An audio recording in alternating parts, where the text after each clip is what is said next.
Unsaturated compounds are going to undergo addition reactions. Instead of just substituting for something else, it's actually going to add to the molecule so that I have one product when I'm done. So for the unsaturated compound, remember I have to have either a double or a triple bond between the carbon atoms. So that bond, that extra bond, is going to become broken. And now the carbon only has 3 bonds. So there's room for another bond to form on each of those carbon atoms. And then one atom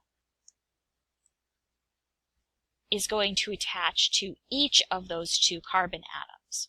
So if I were to add a bromine, Br2, each bromine gets added one on either side of the double bond that was there. So I end up with, in this case, 1,2-dibromoethane.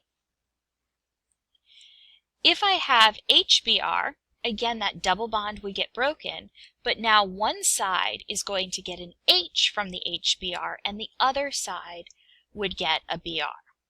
Now in this case it doesn't matter which side got which, but sometimes you could end up with a couple different products if it's not an identical molecule on either side of the double bond. So here I would have bromoethane, or 1-bromoethane. But we don't need the 1 because that's the only place it can go. I can also do the same thing with something like water. And adding water across the double bond, again H goes in one place, OH goes in the other, and that gives me an alcohol, in this case ethanol.